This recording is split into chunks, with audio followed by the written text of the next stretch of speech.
Today's kernel is going out to Michelle, who over on Instagram sent me a link to Star Wars Monopoly, which I did not know was a thing, but Michelle clearly knows of my love of Star Wars. So Michelle, thanks for sharing that with me, and I hope you enjoy today's episode.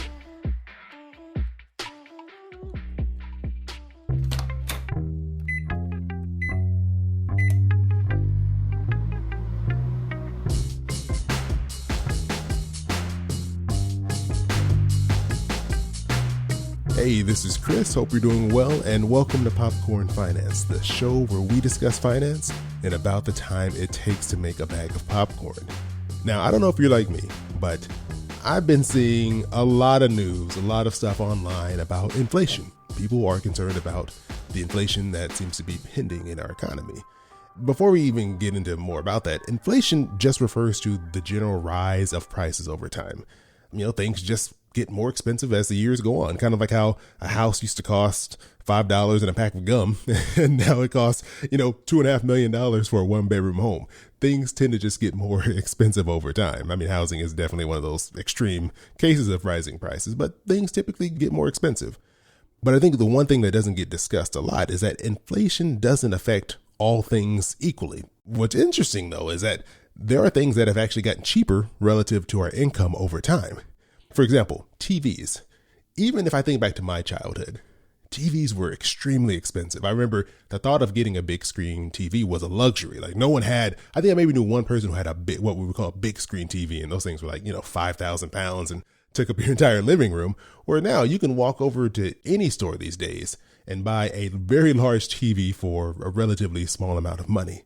It's one of those items that's just decreased as technology has improved, as we've started to import cheaper products from other countries. It allows these prices to fall. Same thing goes for computers. I remember buying a computer was a huge deal when I was in, I think, middle school when we bought our first computer. And it was a big deal because computers were so expensive.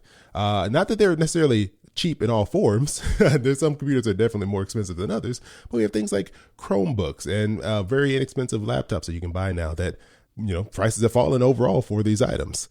Food, which I was surprised about. I was reading this article on NPR about food is one of those areas that you don't really think about being cheaper than it was, years ago, but relative to income, spending on food has fallen.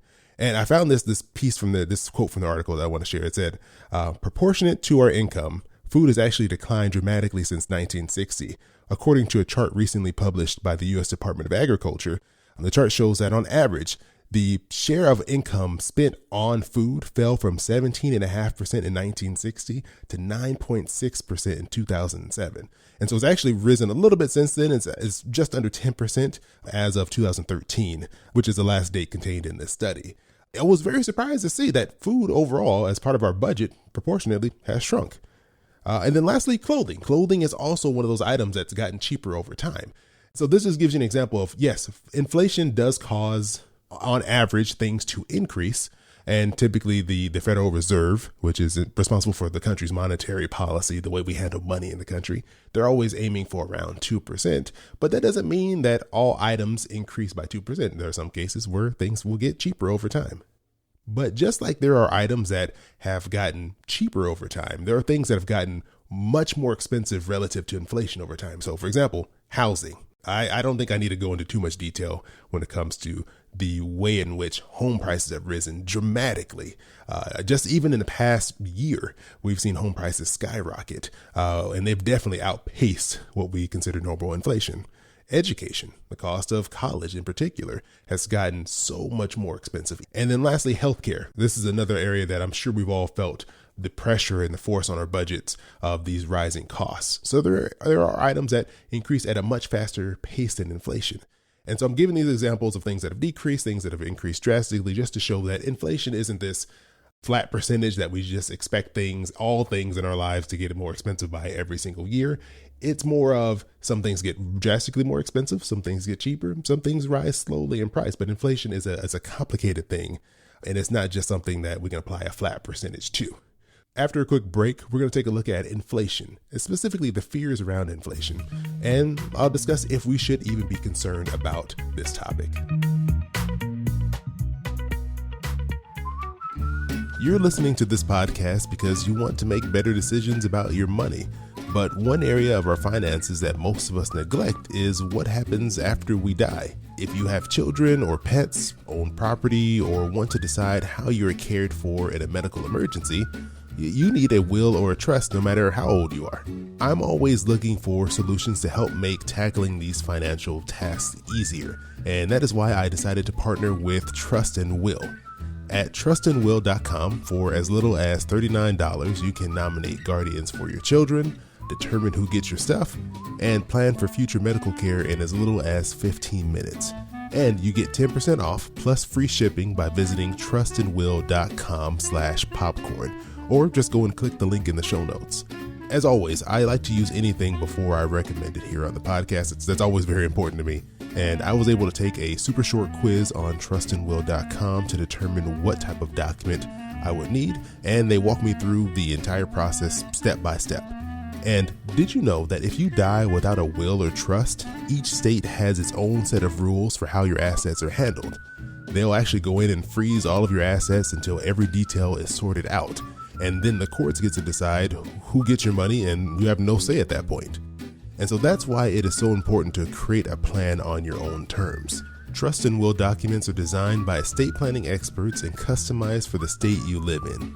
And with live customer support 7 days a week, trustandwill.com's team is available to answer any questions you have while setting up your plan.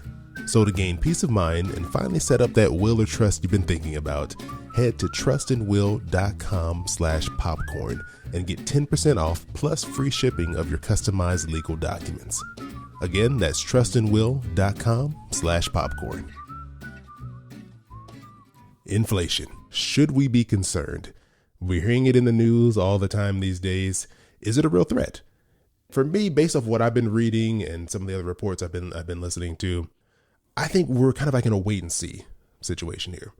The reason why we're hearing about these inflation fears is that prices have risen, and there are various reasons why this is occurring. So one of the biggest factors is we were in a pandemic last year. There are things where prices fell because there just was not a lot of demand. People were staying at home. People weren't really spending money because we were all concerned for the future. We didn't know what was going on.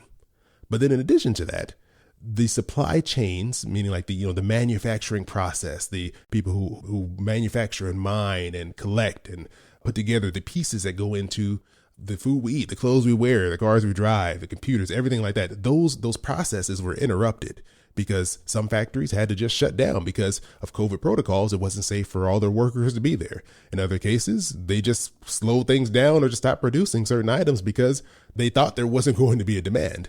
Well, it turns out there was still a huge demand for a lot of things during the pandemic. And now as things are opening up, we're seeing more and more people wanting to purchase these products, to buy homes, to remodel, to travel, to buy cars and clothes and things that a lot of us weren't predicting would be happening.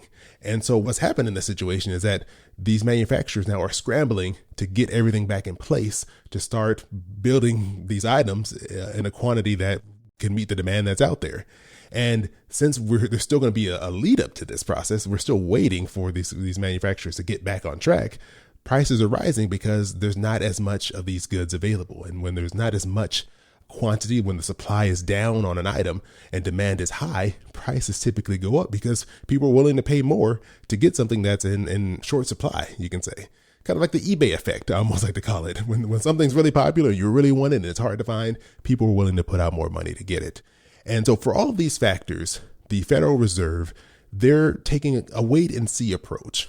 They believe that inflation, at least as what we're seeing right now, is temporary. They call it transitory. It's going to come and go. And at the end of the year, towards the end of the year, the start of next year, as supply chains catch up, as demand starts to drop, as people spend the spare cash they had available or they've been saving up over this past year, demand will fall back, supply will catch back up, and prices will normalize. Now, no one truly knows what will happen, but this is their bet. This is why the Federal Reserve is like, we're not too concerned about inflation right now. And I feel like that's a very practical way to approach this, because you don't want them taking drastic actions in order to solve a problem that may not be there. But at the same time, you don't want to wait too long. So that's why this is in the news so often. That's why people are talking about inflation so much. And I hope this helps you understand the situation a little bit better. There are people way smarter than me working on this topic right now, and researching this and working to see if inflation is going to be an issue. So I'll be watching it as well to see where we stand a few months from now. But just want to give you a little heads up, a little insight into the inflation discussion that you might be hearing around. I mean, there's other factors I didn't even have time to dive into, like rising wages and how that impacts the cost of goods that we have here, that we buy here in the country. So it's a very complex situation, and one that I'll be watching closely because I'm interested as well to see where we end up down the road. So I hope you all enjoy that. As always, I appreciate you joining me here on the podcast. If you have any questions or any other topics that you would like me to dive into here on the podcast, please feel free to reach out to me. You can reach out to me on Instagram at Popcorn Finance Podcast, or send me an email, questions@popcornfinance. As always, I appreciate you joining me here for another bag of popcorn. I hope you have an amazing rest of your week, and I'll talk to you soon. Your boy keep it poppin' like Mary Poppins.